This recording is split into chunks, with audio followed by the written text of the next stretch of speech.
مرحبا، يعطيكم ألف عافية، وإن شاء الله كل أيامكم حب ونجاح وفرحة.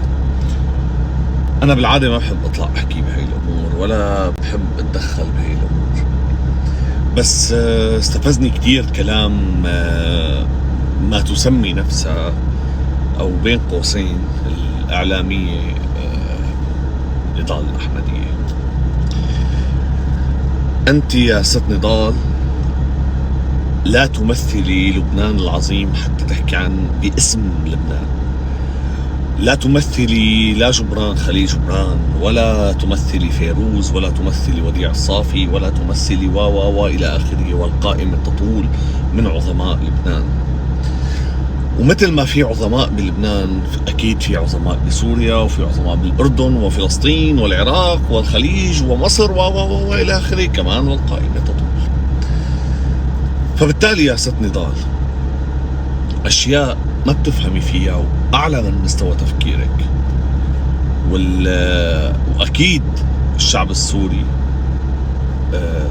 أعلى من مستوى تفكيرك، أعلى من مستوى أنك تفهمي هو شو. فأنا ما بلومك، أنا كتبتها على وبرجع بقولها، أنا ما بلومك، بلوم المحطات اللي عم تستضيفك، لأنه أنت ما عم تحكي على شخص. لو عم تحكي على شخص، الشخص بيطلع بيرد عليك، أنت عم تحكي على شعب، وهذا الشعب بعتقد انه هو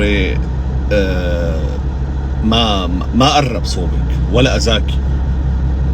لكن على العموم يا ست نضال، يا من تصفين نفسك بانك اعلاميه،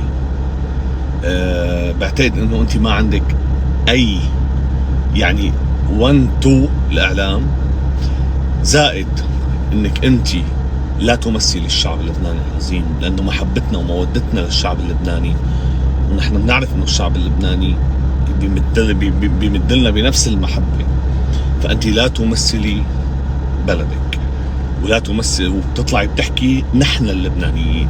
لا، أنت مالك علاقة بلبنان. الشعب اللبناني شعب كلاس، شعب مثقف، شعب محترم، بيفهم يحكي.